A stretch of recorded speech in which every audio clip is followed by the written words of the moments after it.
자, 제2절 사원 등록에 대한 부분을 설명드리도록 하겠습니다. 자, 사원 등록은 각 사원에 대한 주요 인적 사항과 세법에 의해서 소득 공제되는 인적 공제 사항, 국민연금 등 4대 보험 관련되는 정보, 그다음에 현 근무처 관련되는 사항을 입력하는 메뉴라고 보시면 되겠습니다. 이러한 사원 등록 자료 정보의 필요성을 보게 되면 한번 등록을 하게 되면 소득세 계산 시에 비과세 대상 소득 여부를 자동으로 판단해서 적용을 해주고 있고요. 그 다음에 매월 간이세액표에 의해서 계산될 때 공제 대상 인원수를 자동으로 산출하는 근거가 될 수 있습니다. 그리고 연말정산 시에 과세 소득이나 비과세 소득, 기타 소득 공제 등의 자동 계산이나 근로소득 원천징수 영수증 작성에 기초 자료를 제공을 합니다. 또한 이제 중도 퇴사자의 연말정산 여부를 결정하는 자료를 제공하고 있고, 퇴직한 직원들의 퇴직 소득에 대한 원천징수와 관련되는 근속연수 등에 대한 자료를 제공을 하고 있습니다. 자, 이러한 사원 등록에 대한 부분들 우리 원천징수 쪽에 원천징수 근로소득 관리에 있는 사원 등록이 되겠습니다. 사원 등록의 내용은 뭐 이런 부분들인데 자세하게 뒤에서 설명드리기로 하고요. 자, 이렇게 이제 한번 등록되어 있는 사원 등록의 자료는 다음 연도로 이월되기 때문에 다음 연도 작업할 때는 기존의 직원들은 작업하실 필요가 없고 신입 사원들만 추가로 등록해서 사용하시면 되겠습니다.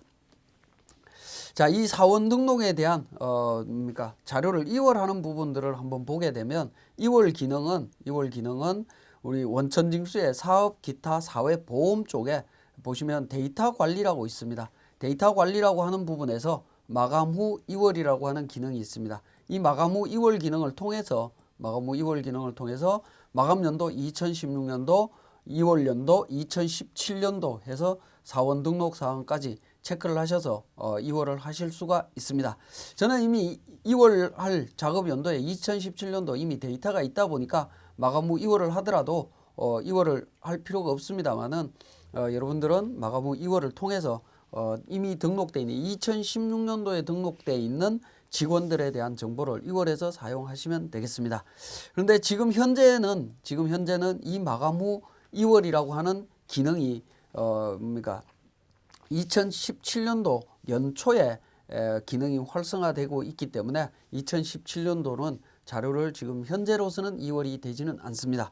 하지만 2017년 1월 1일 이후에는 우리가 마감 후 2월이라고 하는 기능을 통해서 자료를 2월에서 사용하시면 되겠습니다. 자, 우리 교재 19페이지에 사원 등록과 관련되는 입력 화면을 한번 살펴보도록 하겠습니다. 자, 사원 등록에 대한 부분을 보시면 기본적으로 4번 성명 주민등록번호 해서 직원의 주민번호까지 등록하는 과정이다라고 보시면 되겠고요.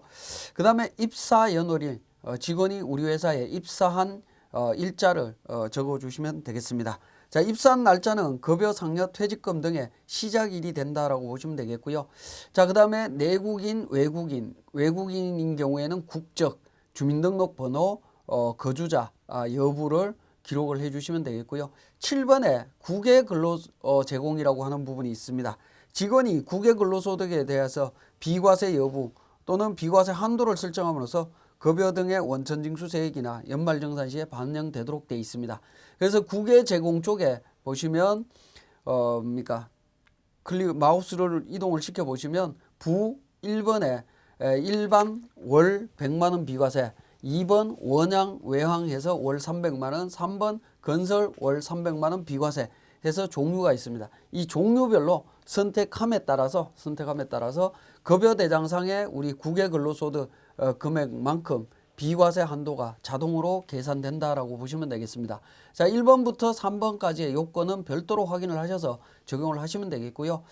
나중에 비과세 항목에 대해서 자세한 설명드릴 때 국외 근로소득에 대한 구체적인 내용 또 설명드리도록 하겠습니다. 자, 그 다음에 단일세율 적용 여부가 있습니다. 단일세율은 외국인 근로자인 경우에 적용이 된다라고 보시면 되겠고요. 외국인 근로자의 경우에는 17% 단일세율을 적용할 수가 있습니다. 자, 그다음에 외국법인 파견 근로자와 관련되는 부분인데요. 항공운송업 등을 영위하는 기업으로서 직전 과세 기간의 수익 금액이 1,500억 이상인 기업이거나 자산 규모가 5천억 이상인 기업이 파견 외국 법인에게 지급하는 근로대가가 30억 원을 초과할 때는 원천 징수하도록 하고 있습니다. 17% 원천 징수세율 적용해서 하도록 하고 있기 때문에 적용 대상자라고 하시면 외국법인 파견 근로자란에 여로 선택을 하시면 되겠습니다. 자, 그 다음에 10번에 있는 생산직 여부가 되겠습니다. 생산직 여부는 야간 근로에 대한 비과세, 전년도 총급여 요 세 가지로 구성이 되어 있는데요. 자, 일정 요건을 충족한 생산직 근로자의 경우에는 연장 야간 휴일 근로수당에 대해서 연 240만 원까지 비과세가 되고 있습니다. 그래서 생산직인지 여부와 야간 근로소득에 대한 비과세 여부, 그 다음에 직전 연도 총급여를 선택을 하시게 되면 입력을 하시게 되면 이 부분에 대해서 관련 직원의 연장 야간 휴일 근로수당이 비과세 한도가 자동으로 적용이 된다라고 보시면 되겠습니다. 이때 전년도 총급여 같은 경우에는 상단 부분 메뉴에 보시면 F8 부양가족 불러오기에 역삼각표가 있습니다. 역삼각표를 눌러보면 Shift F8 전년도 총급여라고 하는 메뉴가 숨겨져 있는데요. 이 메뉴를 클릭해서 자료를 불러오게 되면 전년도에 등록된 관련되는 정보가 있다면 자동으로 반영된다라고 보시면 되겠습니다. 자, 특히 제가 이미 등록되어 있는 안기영 같은 경우에는 전년도 총급여 4,624만 원 되어 있습니다. 자, 이 부분 같은 경우에 F8에 있는 부양가족 불러오기에 역삼각표 눌러서 전년도 총급여 불러오기를 하게 되면 예 버튼을 누르게 되면 전년도 금액이 자동으로 불려져 오는 것을 확인하실 수가 있습니다. 이미 반영이 되어 있기 때문에 여러분들이 확실하게 확인을 못 하시는데 제가 한번 지우고 자료를 한번 불러와 보겠습니다. 불러오기를 하면 얘를 누르게 되면 전년도 4,624만 원이 자동으로 불려져 오는 것을 확인하실 수가 있습니다. 자, 이 정보는 연말정산 추가자료 입력이라고 하는 메뉴에서 연말정산 추가자료 입력이라고 하는 메뉴에 있어서 한번 보시면 자, 연말정산 추가자료 입력은 2016년도 버전입니다. 그러면 전년도 내용을 한번 확인해 보겠습니다. 전년도에 위에 상단 부분에 보면 전기차기라고 하고 있는데 동일한 메뉴에서 전년도 메뉴를 보시고자 할 때 사용하는 기능이라고 보시면 되겠고요. 자, 안기영 같은 경우에 연말정산 추가자료 직전 연도에 4,624만 원 금액이 입력되어 있는 부분을 확인하실 수가 있죠. 자, 이 입력되어 있는 부분이 우리 사원 등록에 전년도 총급여에 자동으로 반영되는 기능이다라고 보실 수가 있겠습니다. 자, 그러면 이제 나머지 내용 추가적으로 더 설명을 드리겠습니다. 자, 우리 교재 20페이지의 7번에 보시면 하단 부분에 국민연금, 건강보험료, 고용보험료, 산재보험료 관련되는 부분이 있습니다. 자, 요 관련되는 정보들을 우리가 실질적으로 등록해서 사용하시면 되는데요. 자, 우리 여러분들 화면에 보시면 국민연금 기준소득월 500에 국민연금 납부액 19만 5,300원 이렇게 등록이 되어 있습니다. 자, 이렇게 등록이 되어 있으면 자동으로 급여대장 계산할 때 이 내용이 자동으로 반영된다라고 보시면 되겠고요. 실무적으로는 여기에 등록된 금액을 그대로 사용하시는 경우도 있지만 실제 4대 보험공단에 실제 우리가 부과되는 금액을 확인해서 납부하는 그러니까 급여대장에 반영하는 방법도 있습니다. 그거는 우리 인터넷에 사회보험 통합징수 포털이라고 하는 부분에서 내 관련 정보를 확인하실 수가 있습니다. 그 확인되는 실제 부과되는 정보를 확인해서 급여대장에 계속 반영하실 수도 있다라는 겁니다. 자, 그 다음에 교재 21페이지에 퇴사연월일이 되겠습니다. 16번 퇴사연월일. 자, 근로자가 근로관계를 종료하고 퇴사하는 경우에 그 퇴사 일자를 입력하는 부분이 되겠습니다.